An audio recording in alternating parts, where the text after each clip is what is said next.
Welcome, everybody, to That Reminds Me of. This episode, we are talking about Reboot Camp, which has premiered, I think, at the Austin Film Festival in Texas. That's right. And this show is That Reminds Me of, and it's all about films that we've watched and the films they remind us of. It's spoiler heavy, so if you don't want spoilers for this particular film, you might want to go off and watch it first. Otherwise, listen on. You've been warned.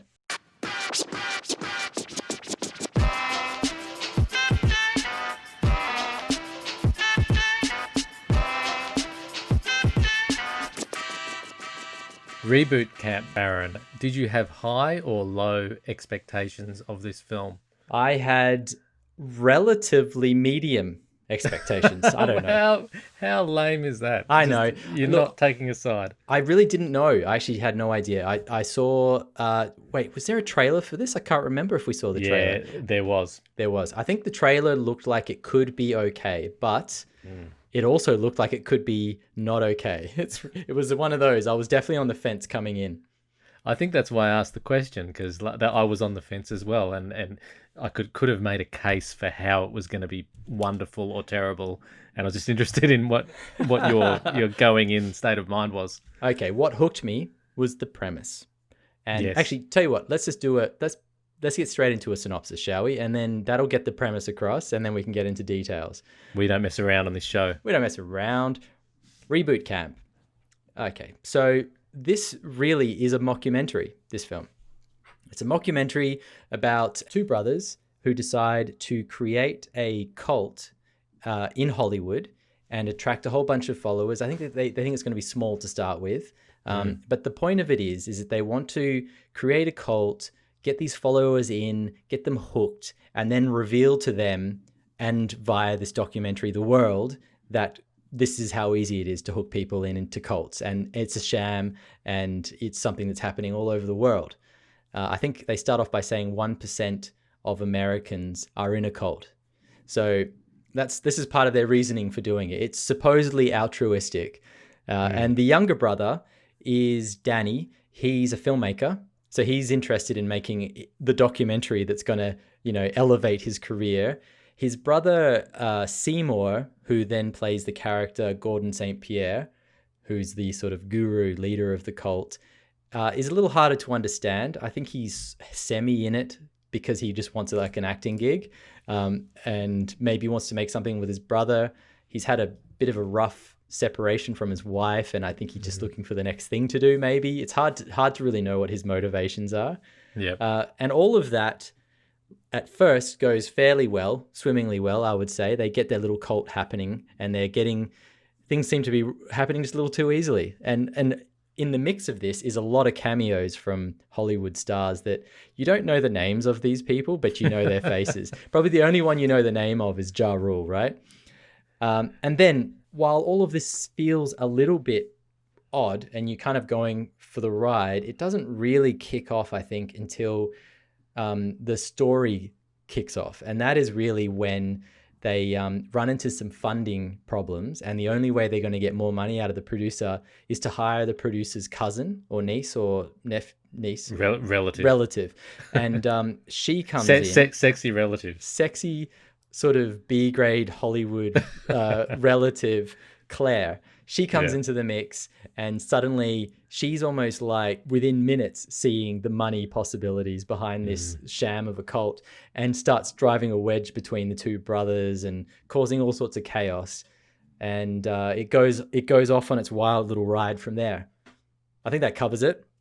I think it does, and it goes on several twists and turns from there, and Inception-like kind of, it's a movie within a movie within a movie in a way. So it gets quite confusing, but it's fun pretty much all through at a base level. Like, what did you think? Did you find it fun? Was it enjoyable? Look, I'm gonna be honest about this. I did not enjoy this film. However, I think that's a bit of a blanket statement and not really paying tribute to all the effort that's gone into this film. And there are things about it that I did enjoy, but on a whole, I felt it to be quite meandering and didn't really cut to the chase or hit me in the guts with some sort of meaningful statement at any point. So I struggled with it a bit. You know, sometimes with some of these films, you get halfway through and you're like, oh, I don't know if I can keep going. And then something happens that sort of sucks you in. Well, it sort of happened a little bit when Claire arrived and started driving like a wedge between the brothers, but it still wasn't quite enough for me to really hook me in. And I ended up watching all the way through to sort of see where it was going to go, but like it just didn't ever really deliver quite like I hoped it would. So that's a fair call. Is it the tension between documentary, or in this case mockumentary, and then the necessity halfway through to get some plot-driven momentum? You know, because I think if you're talking mockumentary, it's almost enough just to have a cool premise and get some gags out of pretending to be real. But then when you introduce a storyline, then you start judging it on the storyline as well as the giggles. I don't know. Yeah. It's a hard balancing act, and I think it felt like they did it all quite organically, and they just got the footage that they needed and pieced it together in some semi-cool way. I think I've nailed down what I think is probably one of the issues here. I would love to know what you enjoyed about it first before we get into that. What were the things that you think worked about it? What did hook you in as you were going along? Well, from the very outset, it didn't hook me in. Like, I was worried when I saw the setup. It did feel straight away like they'd hired some fancy place in LA and got all their LA mates to come over and have a party and then just shoot something. So it looked, I wouldn't say unprofessional, but it looked like it was tacked together from the start. So I started from a low base, but then it gradually got me in because I thought the premise was so good, and the performance of Gordon St. Pierre, is that? Gordon St. Pierre. I think he I can't say it. He held it all together. He did do a good job of and that. you're on for that ride, and you're seeing the gullibility of everyone, and there really is a message in that. That was the setup that they're trying to expose. I know it's all fictional, but they were kind of exposing, people's susceptibility to it. So I liked that, and I like mockumentaries in general.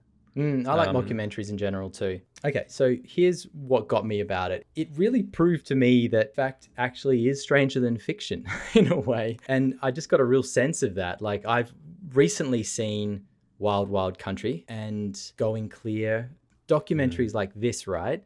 That are all about cults and cult-like religions, and they're stranger and crazier than this is, and this is something that's been imagined by some people, and it's not as crazy as the real versions of these things. I just found it really hard to go along for the ride because the whole time I was thinking, well, that's interesting. However, way more kind of crazy batshit stuff happens in Wild Wild Country, for instance. Yeah, I think that was my main issue. I think that's a fair call, and upon reflection, one thing I really like about mockumentaries is that for the good ones, you usually go half, 2/3, sometimes even the whole bloody film, not being quite sure if this is taking the mickey or not. Yes. And with this one, maybe for 5 minutes at the start, maybe I wondered, maybe they did really try and fool people and they're taping it, but not really. There were too many over-the-top telltale signs early on that this was all a joke, that meant you couldn't really have that uncertainty and the little tingles that go with not knowing. Yeah, absolutely. And I think it's something about having all of the Hollywood stars in there, and just how glossy it all was, right? It's really well put together. The production on it's great. Like, it looks really great. It's really well put together. The sound is flawless all the time. Like, you can tell, I don't know when it was made, but it feels a lot like a whole bunch of Hollywood filmmakers and stars just had a bit of free time, right? And so they decided to pull this thing together. It's kind of got that feeling about it. And even the fact that for me, the comedy is good, but it's sort of not, pushed to that next level. Felt a little bit like they were maybe writing on the go, or there was a bit of free time involved in it. I started comparing in my head to things like anything by Sacha Baron Cohen, like anything Borat or onwards, any of those where you drop this guy in the middle of a situation, and the stuff that happens with people who actually don't know what's going on is just so wild and pushes the boundaries so much. I was expecting something like that, just a little more crazy, a little bit more kind of balls on the edge, and it all feels a little safe. Yeah, that's true. When you know in some of the scenes where you can tell they're acting, it loses it. You know they're acting throughout, but sometimes it's more organic, and then other times they've staged the whole scene. Yeah. And that you can tell, and it loses a bit. And as soon as you see Eric Roberts, for example, just arrive in a scene, you automatically know that, you know, this isn't fly on the wall. Like, he's just happened to be in town and they've got a bit of his time. Yeah. And therefore it's all a setup, and then, you know, why bother in a way? Yep. And, you know, Ja Rule and David Koechner in a scene together, like, it's fun. They're a fun combination of people. I just felt like it wasn't pushed far enough. And you can tell Ja Rule's struggling with the acting, honestly. Although, credit to him, I agree it could have been pushed further, but I watched the Q&A for this, so I saw or at least some of it, and it seemed to be that the filmmakers did just opportunistically grab some of these people, and they came onto set and they just filmed them and then tried to piece that together into the final work. And that's pretty cool. Like, you'd do the same thing if you were making the film, wouldn't you?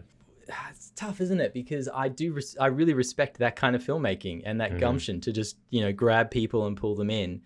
And I think that the trio at the center of this, basically Gordon St. Pierre, David, and Claire, like, they are solid, and that little story works. And there's actually, it's a little bit sort of touching towards the end, and a lot of that stuff is actually pretty solid.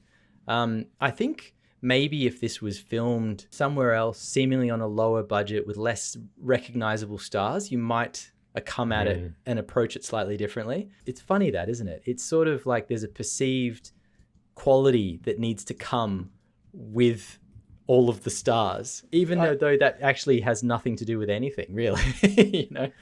It's funny you say that, because I remember watching the preview, and I can't remember who I would have seen, but it would have been, you know, one or two of these the bigger names, and I from that thought that this is going to be a pretty polished production. So I was expecting something, you know, Adam Sandler style, of that type of quality. I'm not sure quality is the right word, but that type of look and feel. Yeah.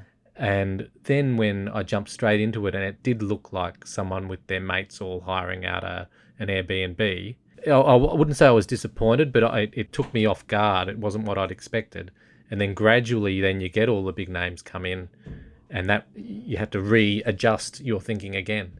Yeah. So it sort of just took you off balance a few times like that. Yeah, it's an unusual film. I mean, I can see why it's doing the rounds and it's getting into festivals, because there is an appeal there. There definitely is. There's just something about it that falls flat, and I can't figure out all of it. I think we've come at some of it.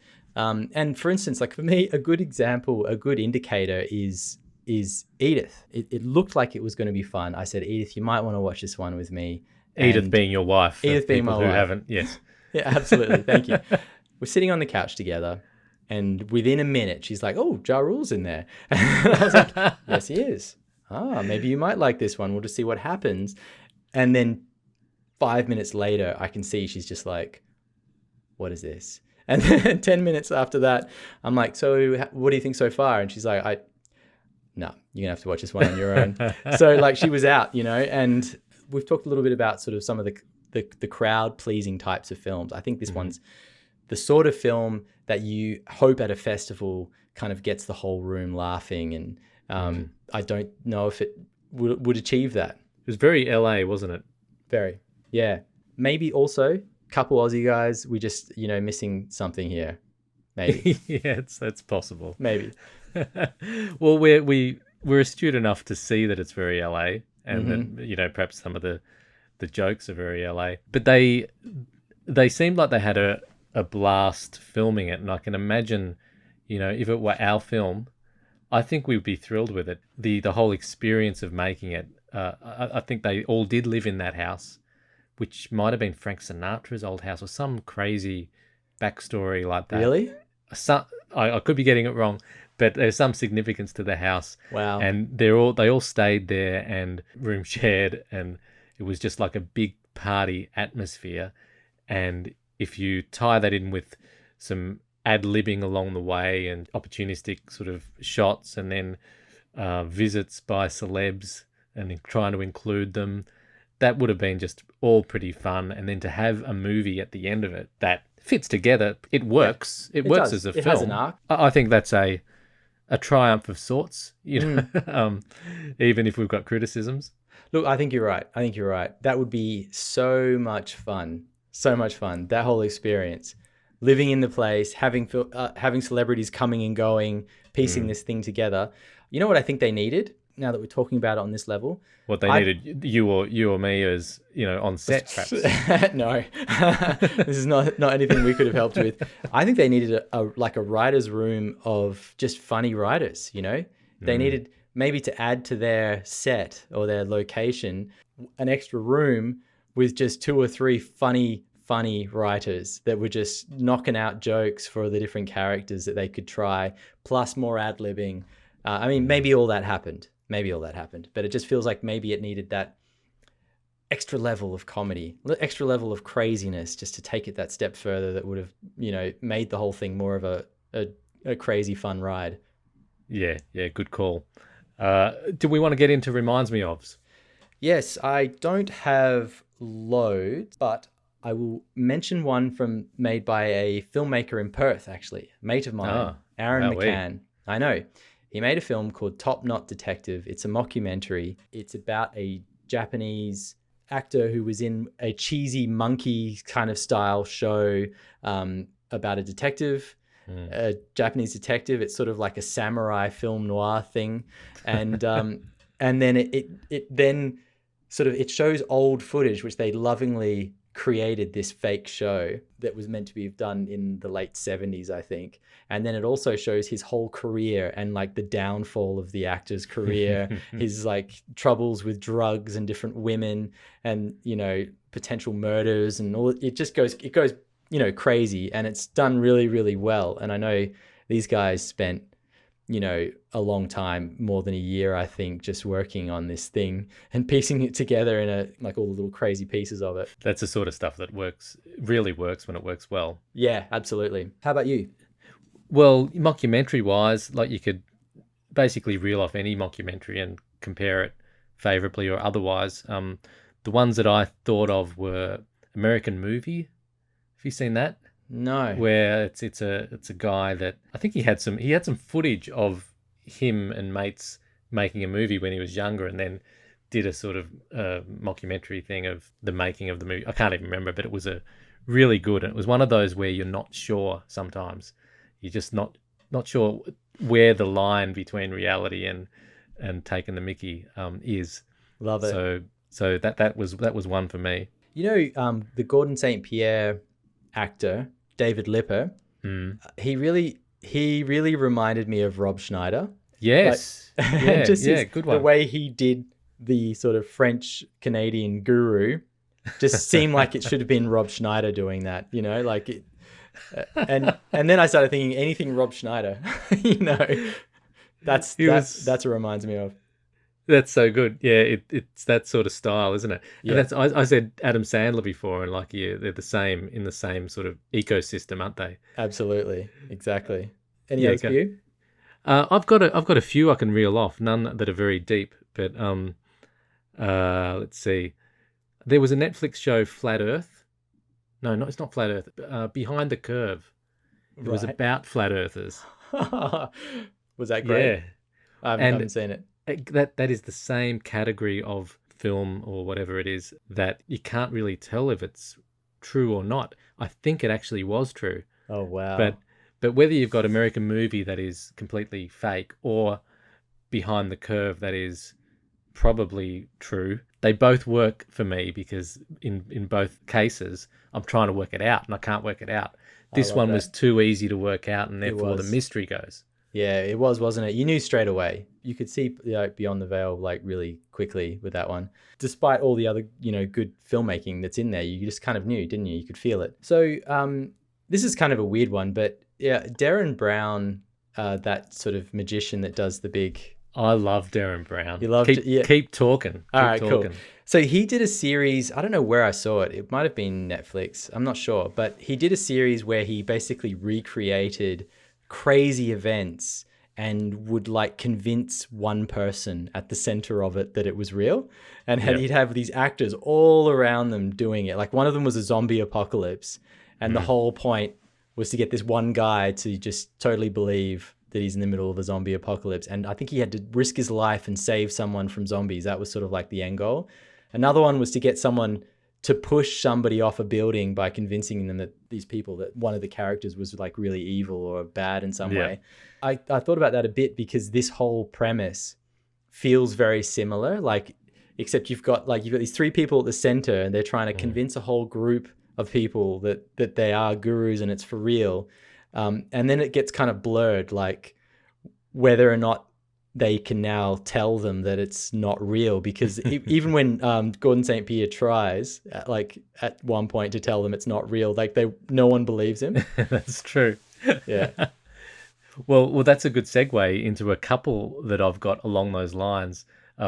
Firstly, I should say the Darren Brown one, that's a great reference. And Cool.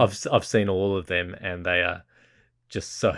How good are they? They are so cool. So that's a recommendation for everyone watching. Google Darren Brown. But yeah, the two about almost a false prophet trying to tell everyone that they're false and no one believing them. One is Life of Brian.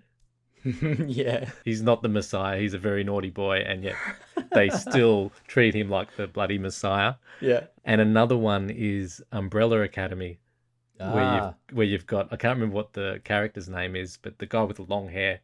I haven't seen any of that show yet. Oh, I thought you had. Sorry. No, I haven't. That's okay. Ooh. So it's a spoiler even for the host. Oh wow, there you go. Okay, there's a character within Umbrella Academy. This doesn't affect your viewing of that. A character in Umbrella Academy that becomes sort of a guru and clearly isn't one. He's fake, but by the end of it, no matter how much he says he's fake, they don't buy it. Awesome. Hey, you just made me think of that Eddie Murphy film where he's a guru. I can't even remember what that thing's called. Do you remember that film? It's not called The Guru, is it? It could just be. It could be. I can't even remember. You just made me think of it. How ridiculous that was. But he actually is a guru, right? And then at some point, everyone's trying to throw money at him, and that makes him want to leave. It's an return to kind of storyline, isn't it? The charlatan guru cult leader. And that's all I've got. Like, I feel like I've been a little bit harsh on this film, honestly. But at the same time, I struggled with it. So what do? You win some, you lose some. I don't think it's an Oscar-winning film. So I think it's fair to be kind of picking holes in it, because there are holes in it. There's no doubt. But it's fun as well. You know, for what it is, I think it's fun. I've got one more. Curb Your Enthusiasm, the series. That's pretty great. Yeah, like I bloody love that series, but when you're just getting into it and you don't know the style of it, it's this weird balance of what is real and what isn't. It seems so real, and yet they are all acting. That is a great reference for this. That is a great reference. I totally agree. This has that feeling to it as well. It does. I'd argue Curb Your Enthusiasm is it done absolutely perfectly. Yes. And this gets it sometimes and other times doesn't. Yep, absolutely. Great reference. Yeah, and Curb Your Enthusiasm's weird as well. You kind of like it and don't like it at times, but overall you love it. You know what I mean? Like there's some things you go, oh, that's fair. And other things you just think that's just genius, and overall you love the whole thing. The things that get you are the style. They're all style issues. It does feel like it's set very much in the real world, and yet you've got people acting. It's kind of an odd thing to get used to. It just takes a little bit of time. Yeah, and it's situational comedy. So yes, there is a plot line that ties an episode together, but it's all about the situations that Larry finds himself in.